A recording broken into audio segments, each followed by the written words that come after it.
hutang lunas, diberikan kemudahan dalam kehidupan, serta diberikan jalan keluar dari setiap masalah hidup dengan cara yang tidak pernah kita duga. Itulah doa saya untuk saudaraku semua yang bersedia untuk menyimak video ini sampai selesai. Yakinlah bahwa Allah yang mengantarkanmu bertemu dengan video ini. Mungkin saja Allah sedang memberikan jalan keluar atas hutang-hutangmu melalui video ini. Aku tahu kenapa kau masih terjaga dan belum bisa tidur.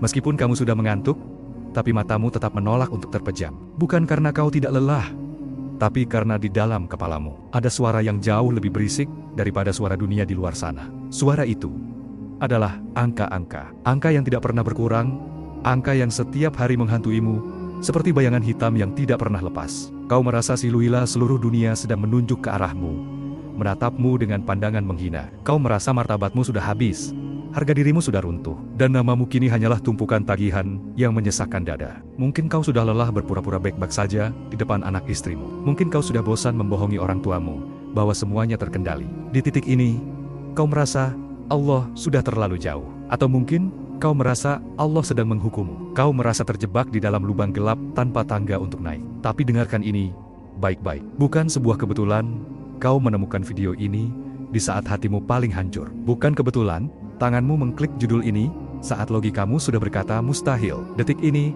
aku ingin kau mematikan dulu kalkulatormu. Berhenti sejenak menghitung bungamu, karena hari ini, kita tidak akan bicara tentang angka. Kita akan bicara, mari kita bicara dari hati ke hati, tentang bagaimana hutang yang mustahil secara logika bisa lunas melalui jalan yang tidak masuk akal.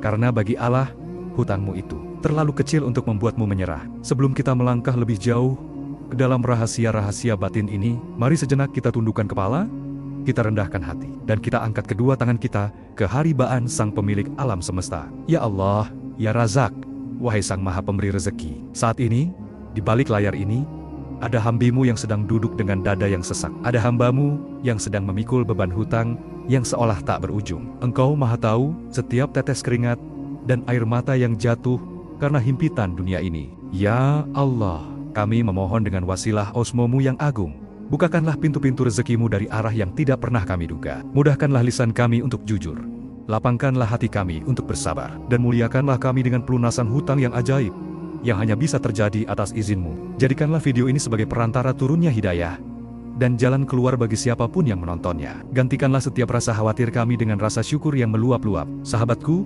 jika Anda merasa video ini adalah jawaban yang Anda cari, mari kita perkuat energi doa ini bersama-sama. Silakan subscribe dan like sebagai tanda bahwa Anda siap menjemput perubahan besar dalam hidup Anda. Dan yang terpenting, mari kita saling mendoakan. Tuliskan doa atau harapan spesifik Anda di kolom komentar, lalu ketikkan amin dengan keyakinan penuh. Biarkan ribuan orang lainnya yang menonton video ini ikut mengaminkan doa Anda, karena kita tidak pernah tahu dari lisan siapa doa itu akan dikabulkan oleh Allah. Silakan share video ini kepada saudara kita yang juga sedang berjuang dalam kesulitan yang sama. Satu bagikan dari Anda bisa menjadi wasilah keselamatan bagi jiwa yang sedang putus asa.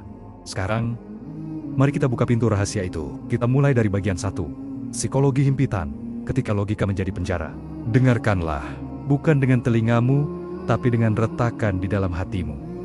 Aku tahu mengapa kau ada di sini. Aku tahu mengapa matamu tetap terjaga saat seluruh dunia telah terlelap dalam mimpi. Di dalam kegelapan kamarmu, ada sebuah suara yang jauh lebih berisik daripada guntur. Suara itu adalah angka-angka. Suara itu adalah tagihan yang belum terbayar. Suara itu adalah harga diri yang perlahan-lahan terkikis oleh rasa malu. Kau merasa seolah dinding-dinding kamarmu perlahan bergerak menyempit, bukan? Ruang napasmu terasa semakin tipis. Kau mencoba menghitung kembali, mencari celah dalam logika, memutar otak hingga lelah, namun hasilnya tetap sama. Mustahil. Di titik inilah, logika yang selama ini kau banggakan, berubah menjadi penjara yang paling kejam. Kau terkurung dalam jeruji angka, dan kau tidak melihat ada kunci di sana. Mengapa logika terasa begitu menyakitkan? Karena logika hanya bekerja dengan apa yang ia lihat. Logika hanya menghitung gajimu, menghitung asetmu, dan membandingkannya dengan gunung hutangmu. Dan ketika logika berkata tidak cukup, hatimu pun ikut menyerah. Kau lupa bahwa logika hanyalah alat kecil di tangan Sang Pencipta. Namun kau telah menjadikannya Tuhan dalam pikiranmu. Kau terjebak dalam ilusi bahwa masa depanmu ditentukan oleh kertas-kertas tagihan itu. Kau merasa seolah Allah sedang tidur saat kau menangis di sujud terakhirmu. Padahal, ketahuilah, wahai jiwa yang hancur, rasa sesak yang kau rasakan saat ini adalah cara Allah untuk menghentikanmu dari mengandalkan dirimu sendiri. Allah sengaja membuat logikamu mati kutu, agar kau berhenti mencari jalan keluar melalui pintu manusia dan mulai melihat ke atas. Lihatlah ke dalam dirimu. Apa yang sebenarnya paling menyakitkan?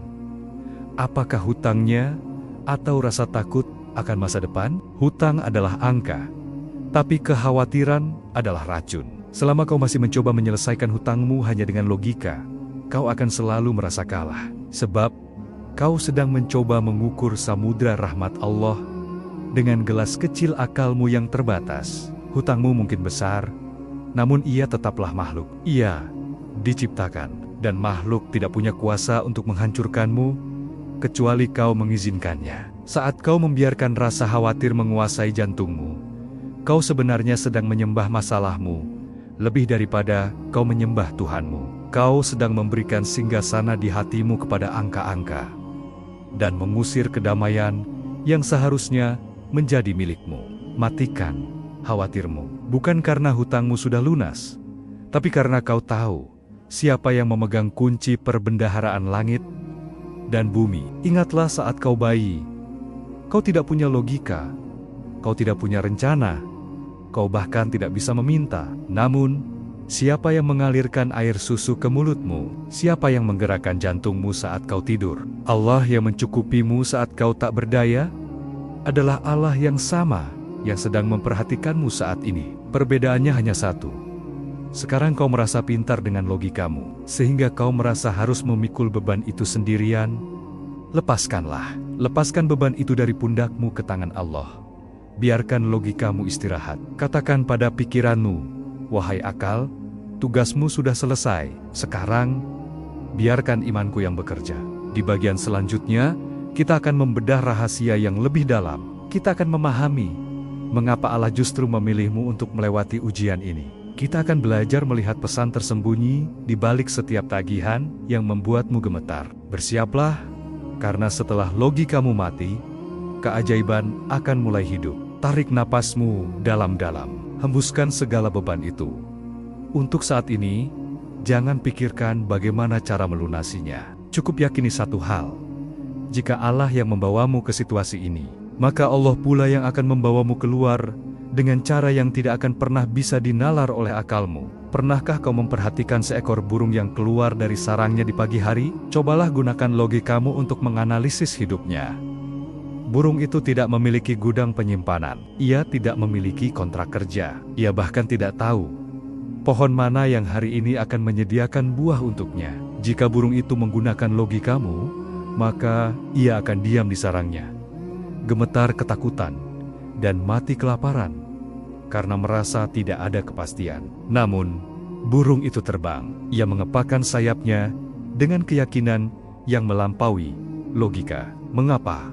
Karena burung itu tidak bergantung pada sayapnya. Ia bergantung pada sang pemilik langit.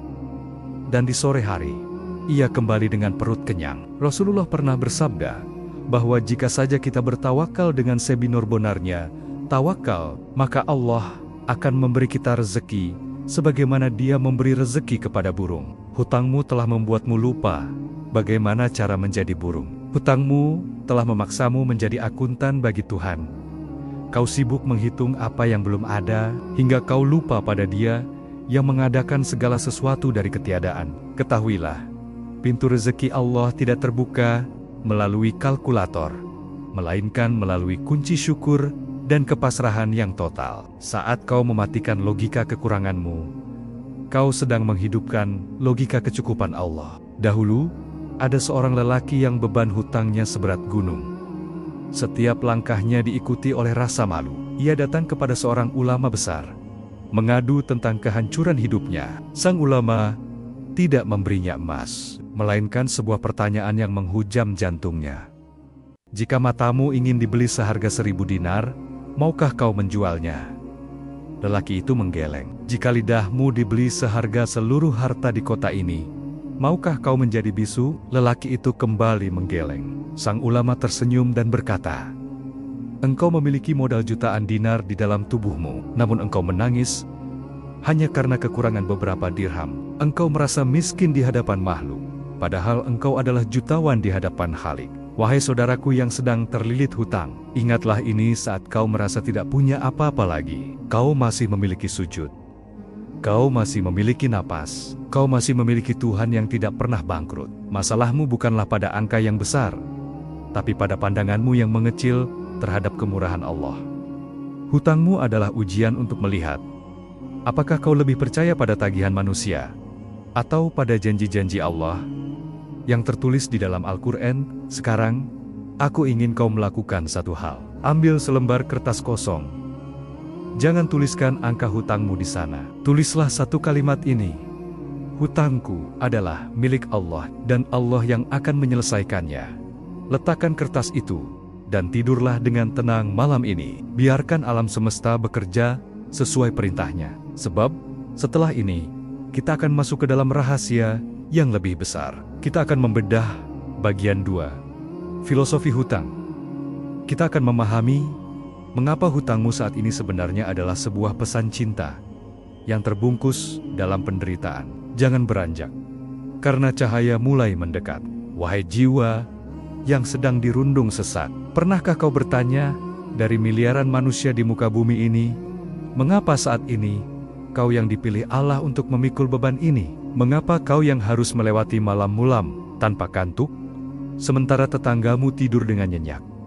Apakah Allah sedang menghukummu? Apakah Allah sedang membencimu? Ketahuilah, hutang yang kau miliki saat ini bukanlah tanda kemurkaan. Hutang itu adalah sebuah surat panggilan yang sangat mendesak dari langit. Selama ini, mungkin kau terlalu sibuk dengan duniamu. Kau berlari mengejar kesuksesan. Kau tertawa dalam kelalaian, dan kau perlahan-lahan menjauh dari pelukannya. Allah merindukan rintihanmu di sepertiga malam. Allah merindukan suaramu yang bergetar saat menyebut namanya. Allah tahu bahwa jika Dia memberimu kemudahan terus-menerus, kau mungkin akan lupa jalan pulang. Maka, Dia meminjam ketenanganmu sejenak. Dia membuat logikamu buntu. Dia membuat duniamu terasa sempit. Mengapa? Agar kau sadar bahwa tidak ada satupun makhluk yang bisa menolongmu. Hutang ini adalah cara Allah untuk memaksa engkau melepaskan tanganmu dari pundak manusia dan mulai memegang erat tali kekuasaannya. Mari kita jujur pada diri sendiri. Sebelum hutang ini mencekikmu, kepada siapa kau paling banyak berharap? Kepada kepintaranmu berbisnis? Kepada koneksi pejabat yang kau kenal? Kepada limit kartu kreditmu? Atau kepada tabungan yang kau rasa cukup untuk masa depan? Itulah yang disebut sandaran palsu. Kau sedang membangun rumah di atas pasir. Allah, dengan segala kasih sayangnya, tidak ingin kau hancur saat badai besar hari kiamat datang. Maka, Dia meruntuhkan rumah pasir itu sekarang. Dia membuat koneksimu tidak bisa membantu. Dia membuat bisnis yang kau banggakan tiba-tiba macet. Dia membuat orang-orang yang dulu memujimu, kini menghindarimu. Sakit. Ya, sangat sakit. Namun rasa sakit ini adalah operasi spiritual. Allah sedang membedah hatimu untuk mengeluarkan kanker ketergantungan pada makhluk. Dia ingin kau sampai pada satu kesimpulan mutlak. Hanya Allah. Saat kau sudah tidak punya siapa-siapa lagi untuk dihubungi. Saat kau sudah tidak punya lagi aset untuk dijual, saat itulah kau benar-benar siap untuk melihat mukjizat. Karena mukjizat hanya akan turun di tempat di mana tidak ada lagi keakuan manusia di dalamnya. Jika kau adalah tanah di ladang itu, kau mungkin akan berteriak kesakitan. Kau akan protes kepada petani. Mengapa kau merobek tubuhku yang tenang? Mengapa kau mengginiak kinjak wajahku dengan sepatu kasarmu? Tanah itu tidak tahu bahwa tanpa dicangkul, ia akan menjadi keras dan mati. Tanpa dibalik, benih gandum tidak akan bisa masuk ke dalam rahimnya. Tanpa dipupuk dengan kotoran yang bau, ia tidak akan bisa menumbuhkan bulir-bulir emas yang menghidupi ribuan nyawa. Hidupmu saat ini sedang dibajak oleh Allah.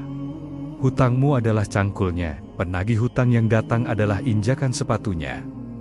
Rasa malumu adalah kotoran pupuknya. Semuanya terasa menjijikkan dan menyakitkan, tapi lihatlah tujuannya. Allah ingin menanam benih iman yang kualitasnya jauh lebih tinggi daripada sekadar kenyamanan materi. Allah sedang mempersiapkanmu untuk menjadi sosok yang luar biasa, yang nanti setelah hutang ini, lunas akan menjadi saksi hidup bagi jutaan orang lain yang sedang putus asa. Kau tidak sedang dihancurkan, wahai jiwa, kau sedang dipersiapkan untuk tumbuh subur. Jangan benci proses pembajakan ini. Terima setiap goresan cangkul takdir dengan berkata, "Terima kasih ya Allah, Engkau masih peduli untuk mengolah jiwaku." Setelah kau memahami filosofi ini, maka beban hutangmu tidak akan terasa sama lagi. Kau tidak lagi melihatnya sebagai musuh, tapi sebagai guru yang galak, namun penuh cinta. Kau mulai mengerti bahwa angka-angka itu hanyalah alat bagi Allah untuk membawamu ke sebuah makam. Kedudukan yang bernama Al-Faqr merasa butuh sabutu butania hanya kepada Allah. Ada satu hal yang membuat hutang terasa begitu membunuhmu. Bukan angka tagihannya, tapi rasa malu. Kau malu kepada mertuamu. Kau malu kepada teman kantormu. Kau malu karena tidak lagi bisa tampil mewah di media sosialmu. Kau merasa harga dirimu hancur berkeping-keping saat orang tahu kau sedang terjepit. Tapi perhatikanlah rahasia ini. Harga diri yang bisa hancur karena hutang, sebenarnya bukanlah harga diri yang sejati. Itu hanyalah berhala yang selama ini kau sembah. Kau menyembah penilaian manusia. Kau menyembah citra diri yang palsu. Allah sengaja membiarkanmu dipermalukan oleh keadaan, agar kau tahu bahwa pujian manusia tidak pernah memberimu rezeki, dan hinaan manusia tidak pernah bisa menutup pintu rahmat Allah padamu. Syekh Abdul Qadir Al-Jilani pernah berkata bahwa penderitaan adalah pembersih bagi jiwa. Saat kau sudah tidak punya lagi wajah untuk dipamerkan di hadapan manusia, saat itulah kau akhirnya punya wajah yang jujur di hadapan Allah. Jangan tangisi harga dirimu yang hilang di mata manusia. Tangisilah jika kau kehilangan martabatmu sebagai hamba di mata Allah. Hutang ini adalah cara Allah mencabut pakaian kesombongan darimu, agar kau bisa mengenakan pakaian kehambaan yang jauh lebih mulia. Tahukah kau bagaimana sebutir intan tercipta? Ia berasal dari karbon biasa, sama seperti arang yang kau gunakan untuk membakar sampah. Namun, ia diletakkan di kedalaman bumi yang paling gelap. Ia dihimpit oleh ribuan ton bebatuan. Ia dibakar oleh suhu yang sangat panas selama jutaan tahun. Jika karbon itu bisa bicara, ia akan menjerit, "Cukup! Aku hancur, aku tidak tahan lagi." Namun, karbon itu tidak menyerah. Ia tidak hancur menjadi debu, melainkan mengeras menjadi kristal yang paling kuat di muka bumi. Itulah intan. Tanpa tekanan yang mematikan itu, ia hanya akan tetap menjadi arang yang murah harganya. Hutangmu adalah tekanan bumi itu. Kesedihanmu adalah panasnya suhu di bawah sana. Allah tidak sedang menghancurkanmu. Allah sedang mengubah struktur jiwamu dari arang menjadi intan. Allah ingin kau memiliki mental yang tidak goyah oleh badai ekonomi, memiliki hati yang tetap bersinar meski dalam kegelapan masalah. Jangan minta tekanan ini dihilangkan terlalu cepat sebelum kristal imanmu terbentuk sempurna. Bertahanlah sebentar lagi. Tekanan ini bukan untuk mematikanmu, tapi untuk memuliakanmu di atas rata-rata manusia lainnya. Sekarang, berhentilah berperang dengan keadaanmu. Peperanganmu dengan kenyataan itulah yang membuatmu lelah, bukan hutangnya. Terimalah bahwa saat ini, inilah skenario terbaik yang Allah tuliskan untukmu. Katakanlah dengan jujur dari lubuk hatimu, "Ya Allah, jika hutang ini adalah caramu mencintaiku, maka aku terima. Jika rasa malu ini adalah caramu mendidikku, maka aku ridho." Di saat kau mulai menikmati sekolah batin ini, di saat itulah kurikulum hutang ini dianggap selesai oleh Allah. Mukjizat tidak akan datang kepada orang yang terus-menerus mengeluh, tapi mukjizat akan mengejar orang yang tetap tenang di tengah badai karena ia percaya pada nahkodanya. Siapkan dirimu, karena di bagian 3, kita akan masuk ke tahap praktis yang paling dinanti. Kita akan belajar titik nol. Kita akan mempelajari bagaimana cara mematikan radar khawatir di otakmu, sehingga meskipun badai tagihan datang menghantam, kau tetap bisa tersenyum dengan damai, seolah-olah seluruh hutangmu sudah lunas detik ini juga. Pernahkah kau memperhatikan seorang penyelam untuk mencapai dasar samudera yang paling dalam? Ia tidak bisa terus-menerus membawa oksigen yang terbatas di punggungnya. Ia harus belajar untuk tenang, menghemat napas, dan membiarkan berat air membawanya turun. Titik nol adalah sebuah kondisi batin di mana kau berhenti berjuang dengan kekuatan dirimu yang terbatas dan mulai membiarkan kekuatan Allah yang tanpa batas mengambil alih. Logikamu saat ini sedang berteriak, "Bagaimana aku bisa tenang? Besok adalah jatuh tempo. Bagaimana aku bisa diam? Debt collector akan datang." Itulah suara ego, suara yang merasa bahwa kau adalah pemilik hidupmu sendiri. Titik nol adalah momen di mana kau berkata kepada dirimu, "Aku menyerah."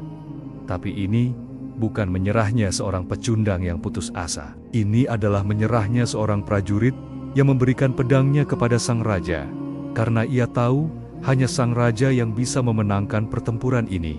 Di titik nol, kau melepaskan kepemilikan, kau melepaskan kendali. Kau mengakui bahwa kau hanyalah makhluk yang lemah, tidak punya daya, dan tidak punya upaya. La hala wala kudo blu bedo blu beta ijabija. Di detik kau benar-benar merasa nol, disitulah angka 1, yaitu Al-Wahid, yang Maha Esa hadir menyempurnakanmu. Tanpa menjadi nol, kau tidak akan pernah bisa menjadi 10, 100, atau 1.000.000 dalam hitungan Allah. Ketahuilah, beban yang menghimpitmu hari ini bukanlah hutang itu sendiri. Beban itu adalah imajinasi burukmu tentang masa depan. Kau ketakutan karena kau sedang memutar film di kepalamu tentang pengusiran, tentang penghinaan, tentang kehancuran yang belum tentu terjadi. Kau sedang memikul beban esok hari di punggungmu hari ini. Padahal Allah hanya memintamu untuk hidup saat ini. Matikan khawatirmu dengan cara membunuh waktu di kepalamu. Fokuslah pada satu tarikan napas ini. Di detik ini, apakah kau masih bisa bernapas? Ya. Di detik ini, apakah kau masih bisa melihat cahaya? Ya. Di detik ini, apakah Allah masih memberimu detak jantung? Ya. Maka di detik ini, kau sebenarnya baik-baik saja. Kekhawatiran adalah bentuk kesombongan yang halus. Mengapa? Karena saat kau khawatir, kau seolah-olah berkata bahwa Allah tidak sanggup mengurus hari esokmu. Kau seolah-olah merasa lebih tahu tentang bencana yang akan datang daripada sang pemilik takdir. Titik nol mengajarkanmu untuk memenggal kepala hantu masa depan itu. Hiduplah hanya untuk 1 jam ke depan. Uruslah apa yang ada di depan matamu sekarang dengan sabak bekenia, kehambaan. Dan biarkan Allah menjadi penulis skenario untuk jam-jam berikutnya. Kenapa doa-doamu selama ini terasa berat? Kenapa kau merasa rezekimu seperti mampet? Mungkin karena gelas hatimu sedang terbalik. Kau menghadap ke bawah, menghadap ke masalah, menghadap ke lubang hutangmu. Kau terus-menerus menatap kehancuran, sehingga seluruh ruang di hatimu terisi oleh kegelapan masalah. Titik nol adalah tindakan membalikkan gelas itu. Kau berhenti menatap hutang, dan kau mulai menatap sang pemberi rezeki. Kau berhenti bicara tentang betapa besarnya masalahku, dan mulai bicara tentang betapa besarnya Tuhanku. Saat batinmu sudah terbuka ke langit, maka rahmat Allah yang seperti air terjun itu, tidak perlu kau cari, ya akan jatuh sendiri ke dalam gelasmu. Keajaiban tidak butuh usahamu yang keras kepala. Keajaiban hanya butuh keterbukaanmu. Jika hari ini kau masih merasa sesak, itu tandanya kau masih menggenggam masalahmu terlalu erat. Lepaskan genggaman itu. Buka tanganmu. Biarkan semua yang ingin pergi, pergi. Biarkan semua yang ingin hancur, hancur. Di tengah kehancuran itu, kau akan menemukan bahwa ada sesuatu yang tidak pernah bisa hancur, yaitu hubunganmu dengan Allah. Itulah harta sejatimu. Dan dari harta itulah, semua hutang fisikmu akan dibayarkan olehnya. Sekarang, mari kita berlatih batin. Pejamkan matamu sejenak. Bayangkan silolala detik ini, ada suara dari langit yang membisikkan kepadamu. Hutangmu sudah lunas. Semua urusanmu sudah selesai. Rasakan bagaimana perasaanmu saat itu. Dadamu menjadi lapang, bukan? Kepalamu menjadi ringan, bukan? Senyuman itu muncul secara alami, bukan? Itulah frekuensi lunas. Titik nol adalah kemampuanmu untuk menghadirkan perasaan lunas itu sekarang. Saat angka di saldo bankmu masih nol. Jangan menunggu lunas, baru bahagia. Bahagialah dan pasrahlah sekarang, maka pelunasan itu akan terburu-buru datang kepadamu. Sebab Allah mengikuti persangkaan hambanya. Jika kau merasa cukup bersama Allah, maka Allah akan membuat dunia mencukupimu. Pernahkah kau bertanya, mengapa ada orang yang sepertinya rezeki mengejar mereka, sementara kau mengejar rezeki hingga kakimu berdarah, namun ia tetap menjauh? Rahasianya ada pada daya magnet jiwamu. Hatimu adalah sebuah magnet, namun saat ini magnet itu tertutup oleh lapisan karat yang sangat tebal. Karat itu bernama kekhawatiran, rasa takut, dan ketidakpercayaan pada janji Allah. Ketika magnetmu tertutup karat, ia tidak lagi memiliki daya tarik. Seberapa keras pun kau berusaha berbisnis, seberapa banyak pun kau meminjam, kau hanya menarik masalah yang lebih besar. Mengapa? Karena frekuensi batinmu adalah kurang, dan alam semesta, atas perintah Allah, hanya akan memantulkan apa yang ada di dalam hatimu. Jika kau merasa kurang, maka keadaan kurang itu akan terus bertambah. Titik nol adalah proses pembersihan magnet itu. Dengan berkata aku rida, aku pasrah, kau sebenarnya sedang merontokkan karit-karit kekhawatiran itu. Kau mengembalikan magnetmu ke bentuk aslinya yang murni. Saat magnet batinmu sudah bersih dan tenang, kau tidak perlu lagi mengejar uang. Uang, pelunasan, dan jalan keluar akan tertarik secara alami menuju pusat ketenanganmu. Allah akan menggerakkan tenggen-tenggen manusia yang bahkan tidak kau kenal untuk membantumu, hanya karena magnet jiwamu sudah memancarkan frekuensi percaya penuh pada Sang Pemberi Rezeki. Ada sebuah hukum rahasia di kerajaan Allah. Allah tidak akan mengisi wadah yang sudah penuh. Apa yang memenuhi wadah hatimu saat ini?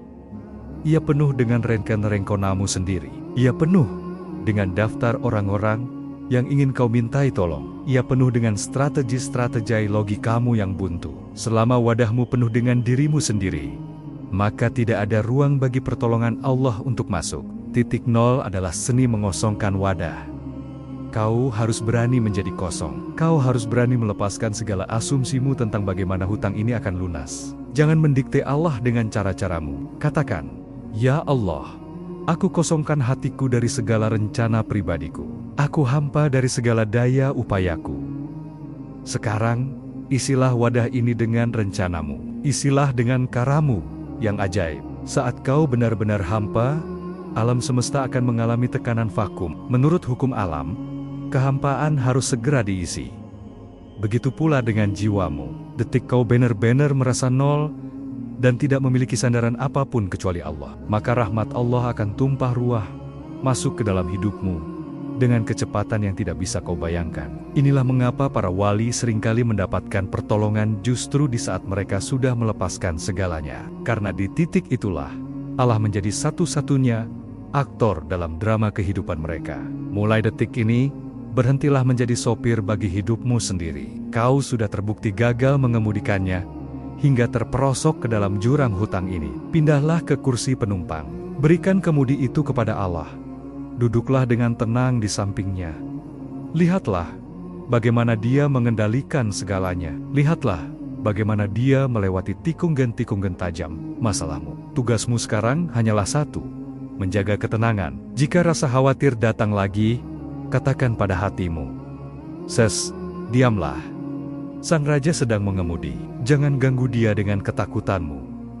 Nikmati perjalanannya, sebab sebentar lagi kita akan sampai di gerbang pembebasan yang sesungguhnya." Persiapkan jiwamu, karena di bagian 4, kita akan melakukan tindakan yang lebih berani, memutus rantai berharap pada makhluk. Kita akan belajar mengapa setiap kali kau berharap pada manusia, Allah justru akan membuatmu kecewa, dan bagaimana cara menghentikan kutukan itu selamanya. Jujurlah pada dirimu. Saat jatuh tempo itu mendekat, siapa yang pertama kali kau cari? Apakah sajadahmu? Atau daftar kontak di ponselmu? Siapa yang kau harapkan pesannya muncul untuk memberikan pinjaman baru?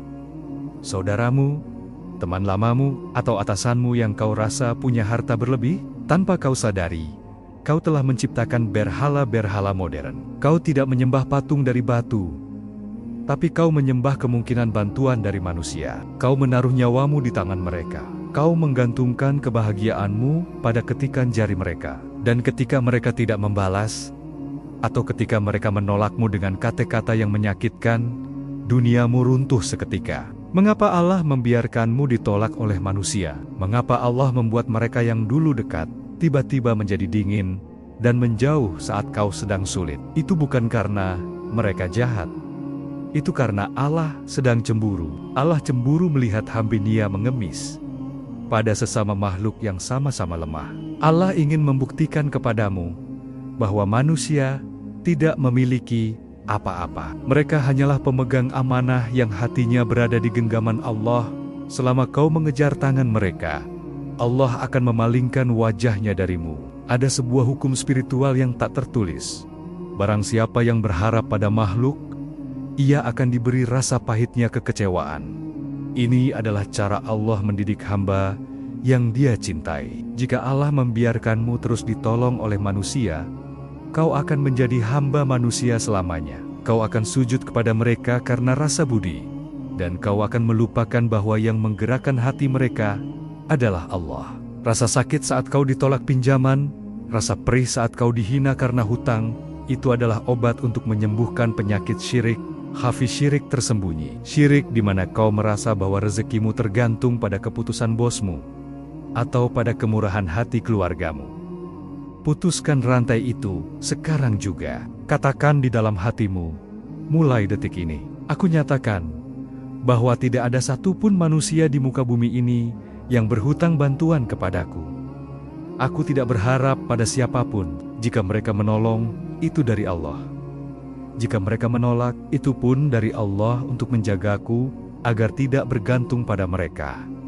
Saat kau sudah berani memutus harapan itu, kau akan merasakan sebuah kemerdekaan yang luar biasa. Kau tidak lagi menjadi budak kata-kata manusia, karena kau sudah menjadi merdeka di hadapan Sang Pencipta.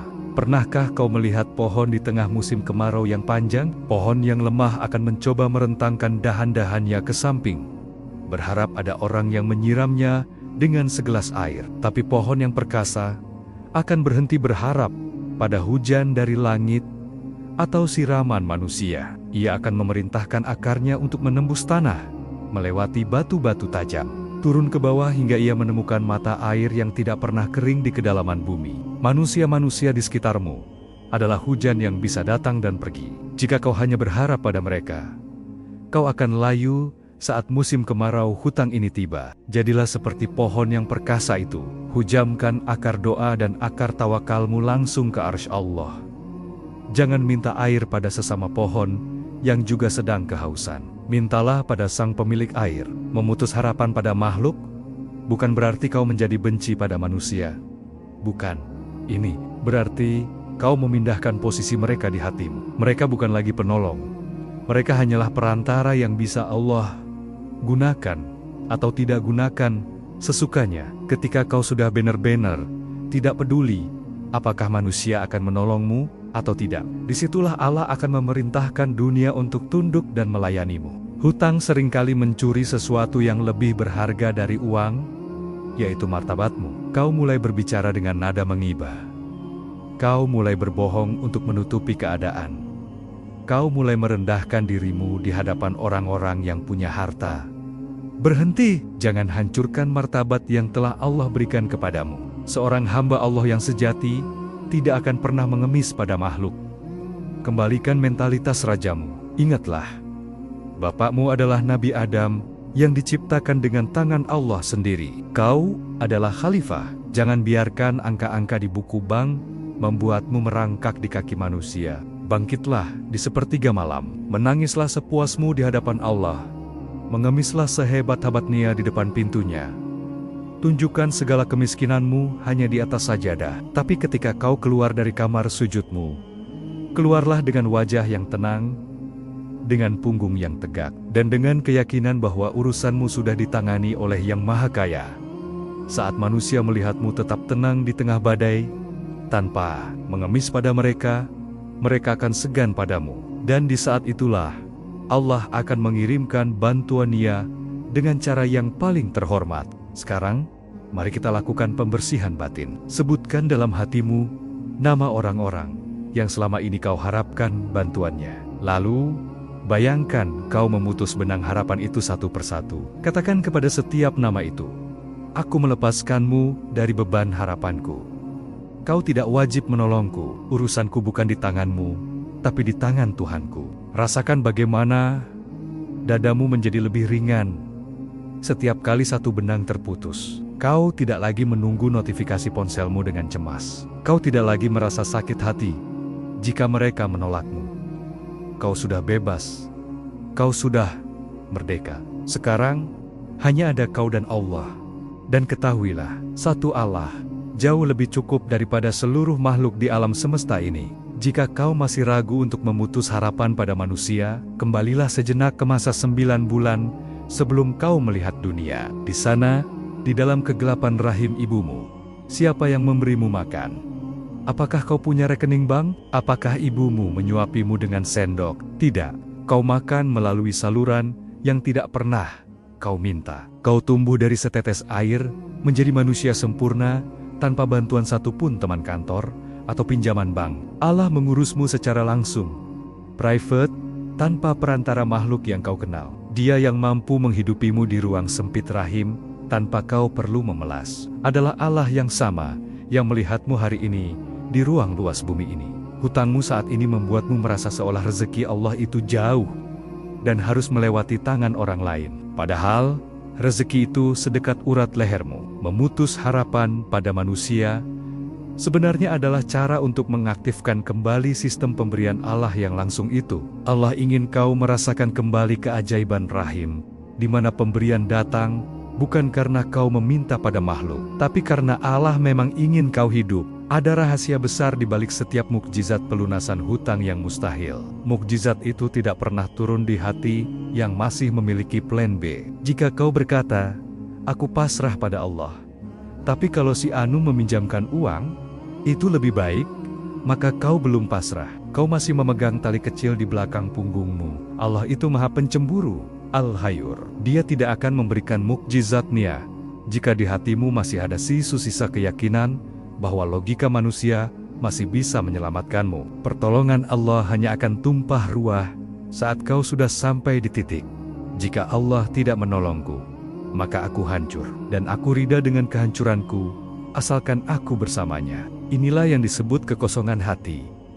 Ketika hatimu sudah kosong dari nama-nama manusia, kosong dari strategi licik, dan kosong dari rasa takut akan penilaian orang, maka di saat itulah Allah akan mengisi kekosongan itu dengan kemuliaannya. Jangan takut menjadi sendirian dalam masalah ini. Kesendirianmu bersama Allah jauh lebih ramai dan kuat daripada kerumunan makhluk yang tidak bisa memberi manfaat atau mudarat sedikit pun. Malam ini, sebelum kau menutup mata, buatlah perjanjian baru dengan penciptamu. Katakan dengan suara pelan namun tegas, wahai Allah, hari ini aku memecat seluruh makhluk dari jabatan sebagai penolongku. Aku lepaskan beban ini dari pundak manusia, dan aku serahkan sepenuhnya ke tenggonmu yang maha perkasa. Tidurlah sebagai orang merdeka. Jangan cek ponselmu sebelum kau cek hatimu. Apakah masih ada nama makhluk di sana? Jika ada, hapuslah dengan asma Allah. Esok pagi, kau akan bangun sebagai pribadi yang berbeda. Pribadi yang tidak bisa lagi diintimidasi oleh angka. Karena kau sudah tahu bahwa angka hanyalah debu di bawah kaki kekuasaanmu. Persiapkan dirimu untuk masuk ke dimensi yang lebih tinggi lagi. Di bagian 5, kita akan mempelajari sebuah konsep yang akan mengubah cara pandangmu terhadap kematian dan kehidupan. Rahasia mati sebelum mati. Kita akan belajar bagaimana cara menghilang agar kekuatan Tokdernaya bisa bekerja secara sempurna dalam hidupmu. Rasulullah Muhammad SAW pernah berpesan, mutu qobla anta mutu. Matilah engkau sebelum engkau mati. Apa artinya? Bagi Anda yang saat ini sedang dikejar hutang, apakah ini berarti menyerah pada hidup? Tidak. Sama sekali tidak. Mati sebelum mati dalam masalah hutang berarti mematikan aku di dalam dirimu. Aku yang merasa mampu, aku yang merasa memiliki, aku yang merasa malu, dan aku yang merasa takut. Selama ini, kau merasa menderita karena kau merasa aku sedang dalam bahaya. Kau merasa aku akan dihina, aku akan jatuh miskin, aku akan hancur. Hutangmu terasa berat karena kau masih merasa memilikinya. Mati sebelum mati adalah sebuah kondisi di mana kau memandang dirimu sebagai mayat di tangan sang pemandi jenazah Allah. Apakah mayat merasa khawatir tentang tagihan esok hari? Apakah mayat merasa malu jika orang mencacinya? Tidak. Ia telah lepas dari segala keterikatan dunia. Di titik inilah, kau melepaskan seluruh ego dan kehendak pribadimu, lalu membiarkan kehendak Allah yang mutlak bekerja melalui dirimu. Coba renungkan, jika kau adalah seorang hamba sahaya yang dimiliki secara total oleh seorang raja yang maha kaya, apakah kau akan pusing memikirkan hutang-hutang yang terjadi atas namamu? Tentu tidak, karena kau sadar bahwa dirimu bukan milikmu sendiri, melainkan milik sang raja. Segala urusanmu, segala hutangmu, dan segala kebutuhanmu adalah urusan sang raja. Mati sebelum mati adalah menyadari bahwa dirimu adalah milik Allah secara total. Inna lillahi wa inna ilaihi raji'un. Kita milik Allah, dan kepadanya kita kembali. Kalimat ini bukan hanya untuk orang yang meninggal dunia, tapi untuk kita yang sedang hidup, namun ingin lepas dari penjara ego. Saat kau berkata, "Ya Allah, aku sudah mati terhadap diriku sendiri. Aku tidak lagi memiliki kehendak. Urusan ini bukan lagi urusanku, tapi urusanmu karena aku adalah milikmu." Maka di saat itulah kau memindahkan beban hutang itu dari pundak makhluk ke pundak Khalik. Keajaiban terjadi bukan saat kau berjuang mati-matian, tapi saat kau hilang. Selama kau masih merasa ada aku yang harus berjuang, maka Allah akan membiarkanmu berjuang sendiri. Tapi saat aku itu mati, dan yang ada hanyalah Dia, maka Allah yang akan turun tangan, langsung menyelesaikan segalanya, dengan cara yang tidak akan pernah bisa dijangkau oleh akal. Bayangkan dirimu adalah setetes air yang ketakutan akan kering tersengat matahari. Matahari itu adalah masalah hutangmu. Kau terus berlari, mencoba bersembunyi, namun kau tetap merasa akan musnah. Satu-satunya cara agar setetes air tidak pernah kering adalah dengan menjatuhkan dirinya ke dalam samudra. Saat setetes air jatuh ke samudra, ia kehilangan identitasnya sebagai tetesan. Ia tidak lagi bisa disebut sebagai tetesan air yang kecil. Ia kini adalah samudra. Ia memiliki kekuatan gelombang yang bisa menghancurkan karang. Ia memiliki kedalaman yang tidak tertembus cahaya. Hutangmu saat ini adalah cara Allah memaksamu menjatuhkan diri ke dalam samudra kekuasaannya. Jangan bertahan di permukaan. Jangan mencoba tetap menjadi tetesan air yang mandiri. Matilah di dalam samudra rahmat-Nya. Biarkan masalahmu ditelan oleh kebesarannya. Di dalam samudra itu tidak ada lagi hutangku. Yang ada hanyalah kemurahanmu. Tidak ada lagi kemiskinanku. Yang ada hanyalah kekayaanmu. Jadilah tiada, agar kau bisa merasakan keberadonia yang meliputi segala sesuatu. Puncak dari mati sebelum mati adalah ketika kau sudah berani berdamai dengan skenario terburuk. Apa yang paling kau takuti? Menjadi gelandangan? Masuk penjara? Dihina seumur hidup? Di titik ini, aku ingin kau membayangkan hal terburuk itu benar-benar terjadi. Lalu tanyakan pada dirimu, jika semua itu terjadi, apakah Allah masih bersamaku? Jawabannya adalah ya. Jika kau masih punya Allah, maka kau sebenarnya tidak kehilangan apa-apa. Dunia ini hanyalah panggung sandiwara yang sebentar lagi akan usai. Hutang, harta, dan nama baik adalah properti panggung yang tidak akan kau bawa ke liang lahat.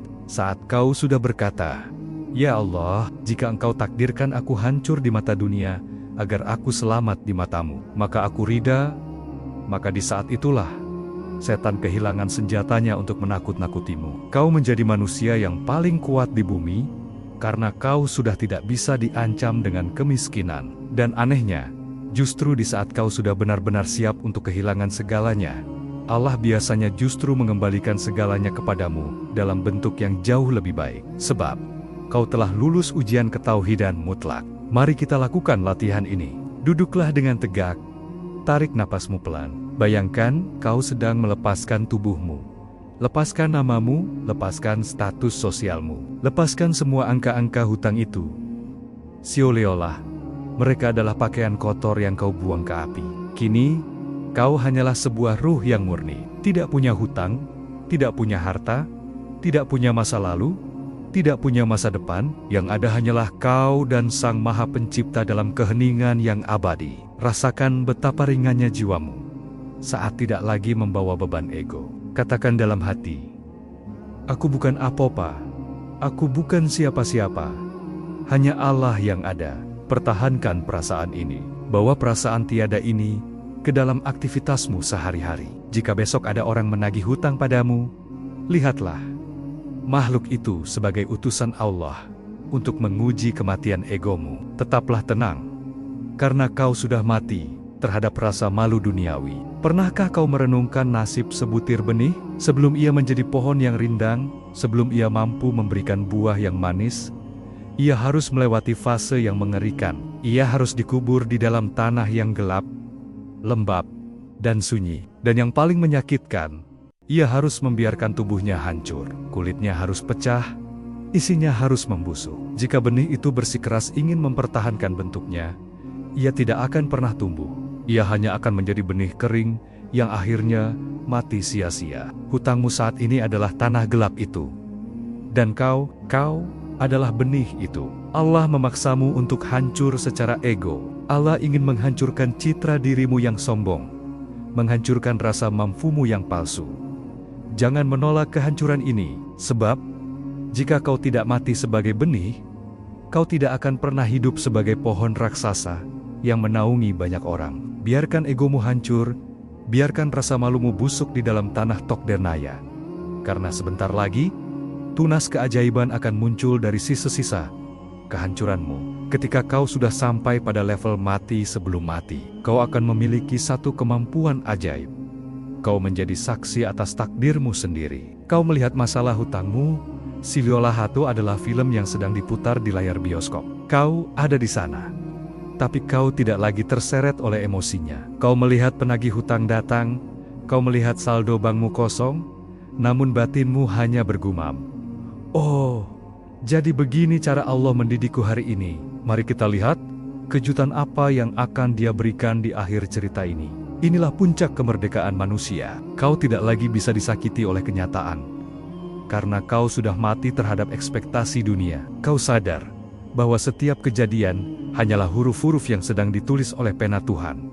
Dan kau tahu, pena Nia tidak pernah salah tulis. Kau berhenti bertanya, mengapa ini terjadi padaku? Dan mulai bertanya, apa yang ingin kau ajarkan padaku melalui ini? Di titik ini, jarak antara kau dan pertolongan Allah sudah hilang. Kau dan pertolongan itu sudah menjadi satu, karena kau sudah tidak lagi menjadi penghalang bagi kehendak-Nya. Mari kita tutup bagian ini dengan sebuah doa batin yang sangat rahasia. Katakanlah dalam kesunyian jiwamu, "Ya Allah, hamba-Mu yang sombong ini telah mati. Hamba-Mu yang merasa pintar ini telah tiada. Kini, yang tersisa hanyalah Engkau. Ambillah alih setiap tarikan napas ini. Ambillah alih setiap urusan dunia ini. Hamba rida menjadi tiada, agar kekuasaan-Mu nampak nyata dalam hidup hamba." Tidurlah dengan perasaan bahwa kau sudah selesai dengan dunia. Jika besok pagi Allah masih membangunkanmu, itu berarti Dia memberimu kesempatan untuk melihat bagaimana Dia bekerja menyelesaikan masalah-masalah yang tadi malam kau serahkan kepadanya. Jangan ambil kembali beban itu, biarkan ia tetap di tangannya. Bersiaplah, karena di bagian 6 jalan keluar yang mustahil, kita akan membedah bagaimana logika Allah bekerja menghancurkan kemustahilan angka-angka. Kita akan melihat bagaimana kapal yang bocor justru menjadi penyelamat dari rampokan raja yang zalim. Logikamu adalah sebuah lingkaran kecil. Di dalam lingkaran itu, kau menghitung gaji, kau menghitung aset, dan kau menghitung sisa hutang. Ketika garis hutangmu jauh melampaui garis pendapatan, logikamu berteriak, "Kiamat sudah tiba, tidak ada jalan lagi." Namun, tahukah kau bahwa Allah tidak pernah bekerja di dalam lingkaran kecilmu? Allah bekerja di ruang yang disebut min haitsu la yahtasib, dari arah yang tidak disangka-sangka. Kalimat ini bukan sekadar pemanis ayat, melainkan sebuah hukum fisika langit. Artinya, pertolongan itu akan datang dari pintu yang selama ini kau anggap tertutup, atau dari jalan yang bahkan tidak ada dalam daftar rencanamu. Allah sengaja menutup pintu-pintu yang kau harapkan, agar saat pintu mukjizat itu terbuka, kau tahu bahwa itu murni tulisan tangannya, bukan hasil kecerdasanmu. Berhentilah bertanya, bagaimana caranya? Karena bagaimana adalah urusan Sang Pencipta. Tugasmu hanyalah siapa yaitu menjadi siapa kau di hadapannya. Ketika kau sudah menjadi hamba yang dicintai, maka Allah akan menggerakkan seluruh tentara semesta untuk membayarkan hutangmu. Kadang melalui ide yang tiba-tiba muncul, kadang melalui orang asing yang tiba-tiba datang, atau bahkan melalui kerugian yang ternyata di baliknya tersimpan keuntungan raksasa. Ingatkah kau kisah Nabi Khidir yang melubangi kapal milik orang-orang miskin? Saat itu, secara logika, perbuatan Khidir adalah musibah. Pemilik kapal itu pasti menangis. Mereka pasti panik melihat kapal satu-satunya yang menjadi tumpuan hidup kini rusak dan bocor. Mereka mungkin mengeluh, "Ya Allah, mengapa ujianmu begitu berat? Kami sudah miskin, sekarang kapal kami rusak." Namun, mereka tidak melihat apa yang dilihat Nabi Khidir. Di depan sana, ada seorang raja zalim yang sedang merampas semua kapal yang bagus dan utuh. Ketika kapal yang bocor itu lewat, sang raja berpaling. Ia tidak menginginkan kapal yang rusak. Kapal itu selamat justru karena kebocorannya. Kerusakan itu adalah perlindungan yang menyamar menjadi musibah. Mungkin hutangmu saat ini adalah kebocoran dalam hidupmu. Bisnismu macet, keuanganmu hancur, namamu tercemar. Kau menangis dan merasa Allah tidak adil. Padahal, Allah mungkin sedang merusak duniamu agar kau selamat dari sesuatu yang jauh lebih besar. Allah sedang membuatmu tampak tidak menarik bagi dunia yang zalim ini, agar dia bisa memberikanmu sesuatu yang lebih abadi. Jalan keluar yang mustahil seringkali dimulai dari sebuah kehancuran yang direncanakan oleh Allah untuk menyelamatkanmu. Bayangkan kau adalah seorang aktor dalam sebuah film besar. Sang sutradara memberimu naskah di mana kau harus menjadi orang yang bangkrut dan dihina. Kau berakting dengan sangat sedih. Kau menangis terseduh-seduh. Namun, apakah kau benar-benar merasa hancur? Tidak, karena kau tahu ini hanyalah film. Kau tahu bahwa di akhir naskah, sang sutradara sudah menuliskan bahwa kau akan mendapatkan harta karun yang melimpah. Dunia ini adalah panggung sandiwara, dan Allah adalah sutradara teragung. Masalahnya, kita seringkali menjadi aktor yang terlalu menghayati peran, hingga kita lupa bahwa ada sutradara yang memegang naskah. Kita ketakutan setengah mati, seolah-olah kemiskinan ini adalah akhir dari segalanya. Padahal, bagi Allah, melunasi hutangmu yang bermiliar-miliar itu semudah membalikan telapak tangan. Jalan keluar yang mustahil akan terbuka saat kau mulai menikmati peranmu dengan penuh tawakal. Saat kau berkata, "Ya Allah, aku tidak tahu apa akhir dari naskah ini, tapi aku percaya pada kasih sayang-Mu sebagai penulis naskah hidupku." Detik kau melepaskan ketakutanmu, skenario mukjizat itu akan diputar. Allah akan mengatur pertemuan-pertemuan. Allah akan mengubah hati manusia yang keras menjadi lembut. Dan Allah akan mendatangkan rezeki dari tanah yang kau anggap tandus. Terkadang, jalan keluar terasa mustahil, bukan karena Allah tidak mau memberi, tapi karena ada blokade di dalam dirimu. Blokade itu adalah dosa yang belum disesali, atau hak orang lain yang masih kau makan. Hutang seringkali tidak lunas, karena kita lebih fokus pada angka daripada pada dosa. Jalan keluar yang mustahil dimulai dengan istighfar makrifat. Ini bukan sekadar ucapan di bibir, melainkan sebuah pembersihan total. Kau meminta maaf kepada Allah, bukan agar hutangmu lunas, tapi karena kau sadar, kau telah terlalu jauh darinya. Saat sumbatan dosa itu hancur melalui air mata penyesalan, maka rezeki Allah, yang tadinya tertahan di langit, akan meluncur deras, tanpa bisa dicegah oleh siapapun. Ingatlah, Allah tidak butuh waktu untuk melunasi hutangmu. Dia hanya butuh kesiapan jiwamu. Jika hatimu sudah bersih, jika kau sudah tidak lagi cinta dunia, maka harta akan mengejarmu seperti bayangan mengejar tubuh. Kau tidak perlu lagi mencarinya. Ia yang akan mengetuk pintumu dengan cara-cara yang paling ajaib. Malam ini, berhentilah menjadi arsitek bagi hidupmu. Serahkan cetak biru hidupmu kepada Allah. Jika akalmu berkata tidak mungkin, maka katakan pada akalmu, diamlah, kau hanya makhluk. Tuhanku adalah Al-Khaliq, Sang Pencipta kemungkinan. Tidurlah dalam keyakinan bahwa saat kau terlelap, Allah sedang bekerja menggeser gunung-ganeng masalahmu. Di bagian 7, Amalan Langit dan Magnet Rezeki, kita akan mempelajari instrumen praktis untuk mempercepat datangnya jalan keluar itu. Kita akan mempelajari Bagaimana cara menelepon langit agar bantuan segera turun ke bumi? Fajar itu sudah dekat. Bisakah kau merasakannya? Banyak orang bertanya, amalan apa yang harus saya baca agar hutang saya lunas? Mereka membaca ribuan sholawat. Mereka bangun setiap malam untuk tahajud. Namun hati mereka tetap gelisah. Mengapa? Karena mereka melakukan amalan sebagai transaksi, bukan sebagai frekuensi. Mereka seolah-olah berkata pada Allah, "Ya Allah, aku sudah bayar dengan 1000 di zikir.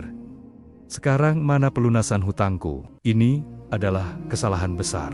Amalan langit bukan untuk menyogok Allah, karena Allah tidak butuh amalmu. Amalan itu ada untuk mengubah dirimu. Amalan itu adalah cara untuk menyelaraskan hatimu yang sedang panik agar masuk ke frekuensi tenang. Dan hanya dalam frekuensi tenang itulah rezeki bisa masuk.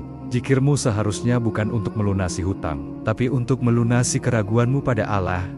Sholatmu bukan untuk mengemis uang, tapi untuk mengakui kekayaannya. Saat kau sudah merasa cukup hanya dengan menyebut namanya, saat itulah kau magnet bagi segala kebaikan dunia, karena dunia hanya akan mengejar orang yang sudah tidak lagi mengejarnya. Jika rezekimu terasa seret, jangan langsung menyalahkan keadaan. Lihatlah ke dalam.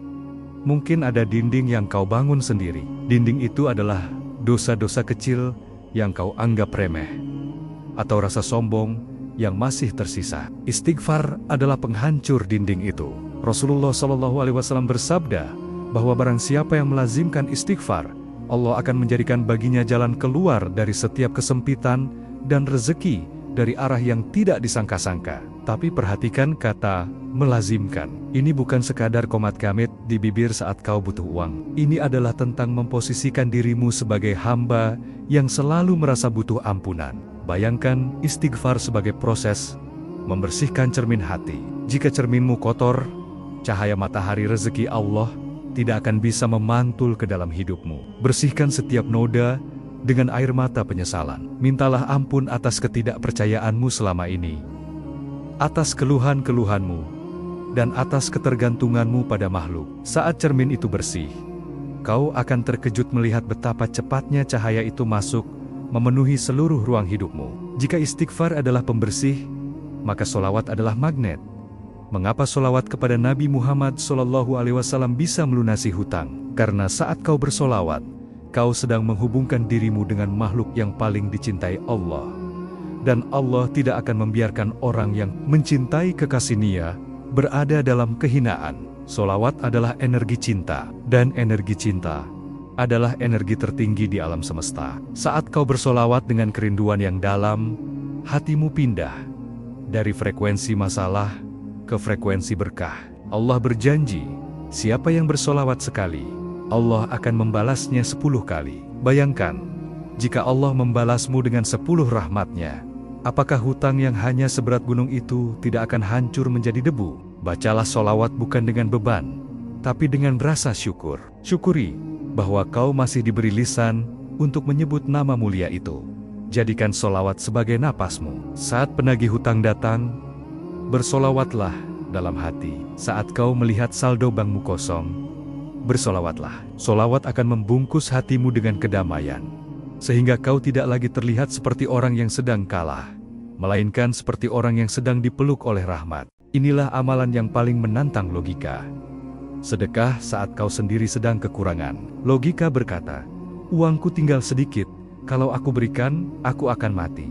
Tapi iman berkata, uangku tinggal sedikit, aku harus segera memancing bantuan Allah dengan sedekah ini. Sedekah di saat lapang itu biasa, tapi sedekah di saat terlilit hutang adalah ledakan spiritual. Kau sedang membuktikan kepada Allah bahwa kau benar-benar tidak bergantung pada uang itu, tapi pada Sang Pemberi rezeki. Kau sedang menantang logikamu sendiri demi ketaatan. Sedekah bukan tentang jumlahnya, tapi tentang rasa kehilangan yang kau relakan. Saat kau melepaskan sesuatu yang sangat kau butuhkan demi menolong orang lain atau perjuangan di jalan Allah, kau sebenarnya sedang membuka keran bendungan rezeki yang luar biasa besar. Allah tidak akan pernah membiarkan hamba-Nya yang dermawan jatuh miskin. Lepaskanlah sedikit yang kau punya, maka Allah akan melepaskan beban besarmu. Malam ini, Jadikan sajadahmu sebagai medan tempurmu.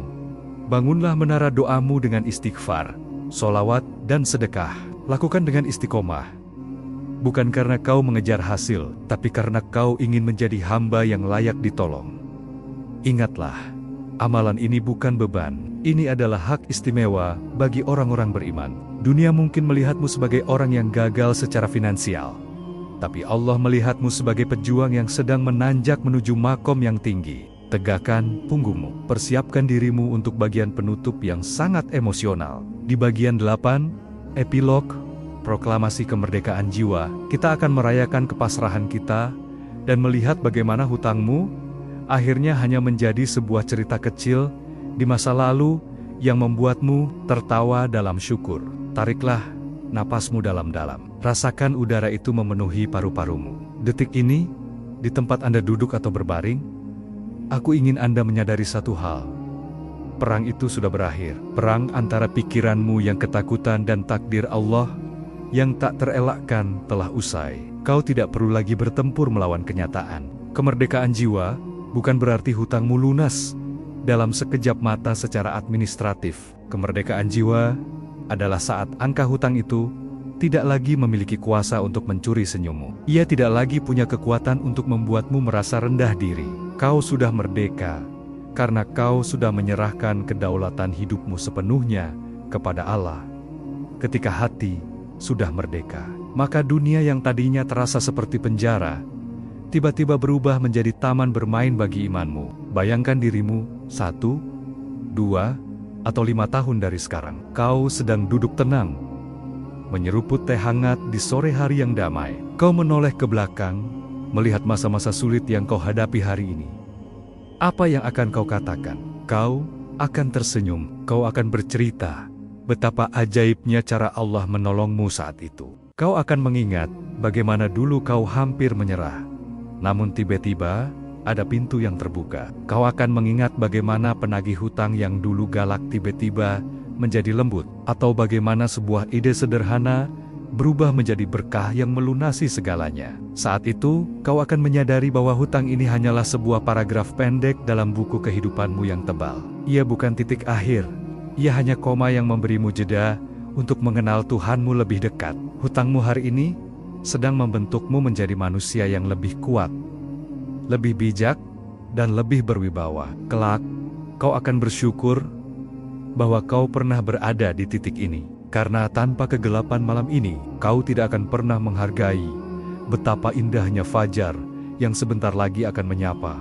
Sekarang, mari kita ucapkan proklamasi kemerdekaan ini bersama-sama di dalam batin. Katakan dengan penuh keyakinan, wahai dunia, kau tidak lagi bisa menakutiku dengan kemiskinan, karena aku adalah hamba dari Yang Maha Kaya. Wahai hutang, kau tidak lagi bisa menghinakanku, karena martabatku ada di tangan Allah, bukan di tangan kreditor. Wahai masa depan, aku tidak lagi mencemaskanmu, karena kau adalah milik Tuhanku yang Maha Penyayang.